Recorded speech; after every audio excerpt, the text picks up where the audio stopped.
नमस्कार, दैनिक सवेरा टीवी में आपका स्वागत है। हिमाचल प्रदेश में इस समय एक नई चर्चा है। वो चर्चा है टॉयलेट सीट पर टैक्स। तो अपने आप में ये जब टॉयलेट सीट पर टैक्स की बात आई तो ये ना केवल हिमाचल में रही बल्कि सोशल मीडिया पर वायरल हुई और देखते ही देखते पूरे देश में एक मुद्दा बन गया कि हिमाचल प्रदेश की कांग्रेस की सरकार ने टॉयलेट टैक्स लगा दिया है। प्रति सीट 2500 रुपये की अधिसूचना जारी कर दी है और भारतीय जनता पार्टी के बड़े नेताओं ने इस पर सोशल मीडिया पर भी तंज कसा और भाषणों में भी। निर्मला सीतारमण जो देश की वित्त मंत्री हैं, उन्होंने इस पर ट्वीट किया। जगत प्रकाश नड्डा जो हेल्थ मिनिस्टर हैं, भाजपा के राष्ट्रीय अध्यक्ष हैं, उन्होंने इस पर बात रखी। अनुराग ठाकुर ने अपनी बात रखी, जयराम ठाकुर ने बात रखी। तो कुल मिलाकर के भारतीय जनता पार्टी के बड़े नेताओं ने यहाँ सरकार को घेरा। तो वहीं आम लोग भी इससे आहत नज़र आए कि टॉयलेट सीट पर टैक्स की बात हो गई है।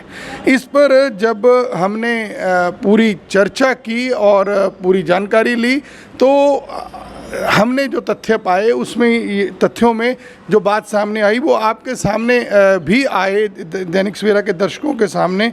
और हमारी बात हुई यहाँ पूर्व की सरकार जब जयराम सरकार थी तो उनके जो नेता थे उनसे बात हुई और फिर जो बात है वो हिमाचल प्रदेश के उप मुख्यमंत्री जिनके पास जल शक्ति विभाग का जिम्मा है उनसे हुई और हिमाचल प्रदेश के अतिरिक्त मुख्य सचिव ओंकार शर्मा जो कि जल शक्ति विभाग के मुखिया हैं उनसे बात हुई। तो कुल मिलाकर के जो निचोड़ निकला उसको आपके समक्ष हम दिखाते हैं कि क्या था कुल पूरा मामला। तो एक ये नोटिफिकेशन है, अगर आप ये देखेंगे तो ये नोटिफिकेशन है 21/9/24 यानी 21 सितंबर 2024 की नोटिफिकेशन है। इस नोटिफिकेशन में सरकार ने कहा कि जो जल शक्ति विभाग है उसकी तरफ से जारी की गई और उन्होंने कहा कि कुछ अर्बन एरियाज़ हैं, अर्बन एरिया में जो होटल्स हैं या जो कुछ ऐसे संस्थान हैं व्यावसायिक जो पानी तो अपना प्रयोग करते हैं लेकिन सीवरेज सिस्टम के लिए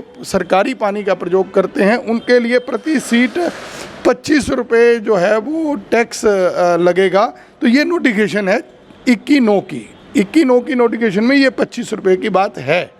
तो ये लगभग पिछले महीने की बात है, यानी 2 हफ्ते होने को हैं इसको। और इसी के साथ जब ये बात प्रदेश के उप मुख्यमंत्री को बताई गई और विभाग ने उनकी परमिशन लेने की बात कही तब उन्होंने कहा कि ये अटपटा लगता है, ऐसी नोटिफिकेशन जो है वो ना जारी की जाए और इसको जो है वो विड्रॉल किया जाए। तो प्रदेश के उप मुख्यमंत्री मुकेश अग्निहोत्री के आदेश के बाद 21 तारीख को ही यानी 21 तारीख को नोटिफिकेशन हुई टैक्स लगेगा और 21 तारीख को ही नोटिफिकेशन कर दी गई कि कोई भी टैक्स जो है वो नहीं लगेगा। इस नोटिफिकेशन को जो है वो वापस लिया जाता है। तो ये नोटिफिकेशन वापस हो गई।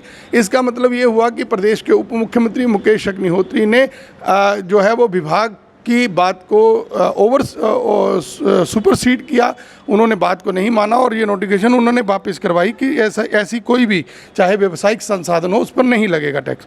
अब एक और नोटिफिकेशन फिर आई विभाग की, वो है 2018 की 6 सितंबर 2018 की नोटिफिकेशन है। अगर आप इस नोटिफिकेशन को देखेंगे तो ये नोटिफिकेशन है पूर्व की सरकार के समय की। पूर्व की सरकार के समय में शिमला म्यूनसिपल कमेटी जो है वहाँ पर कहा गया कि जो लोग पानी का प्रयोग तो अपना करते हैं लेकिन जो सीवरेज के लिए सरकारी पानी का प्रयोग करते हैं, वाटर सप्लाई स्कीम से प्रयोग करते हैं शिमला की, उन पर जो है वो 200 रुपये पर मंथ जो है वो टैक्स लगेगा सीवरेज का शौचालय में और उसके बाद 10% हर वर्ष इंक्रीज़ भी होगा। तो ये नोटिफिकेशन भी आपके सामने है। तो ये 3 नोटिफिकेशन हो गई, एक 21 सितंबर 2024 की, 2 नोटिफिकेशन है। एक में टैक्स 25 रुपये की बात कही अर्बन एरिया में, दूसरी में जो है वो कहा गया कि नहीं लगेगा, उप मुख्यमंत्री ने उसको वापस करवाया। और एक 2018 की है, उसमें कहा गया कि 200 रुपये टैक्स लगेगा और 10% इंक्रीज़ भी होगा। तो अब जो जानकारी शन करके आई, जो 2018 की नोटिफिकेशन थी 10% इंक्रीज़ वाली, उसको भी रद्द कर दिया गया है।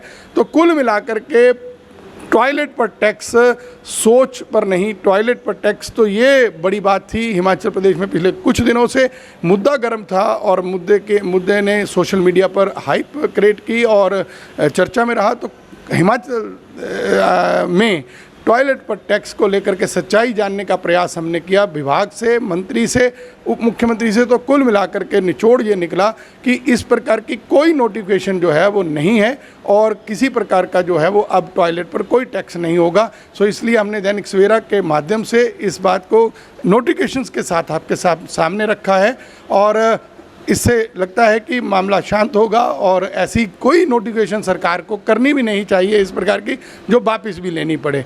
कुल मिलाकर अब ये मामला खत्म होने की ओर प्रतीत होता है। दैनिक सवेरा टीवी के लिए अपने सहयोगी लखवीर लक्की व सतविंदर लठ के साथ ऊना से राजीव भनोट।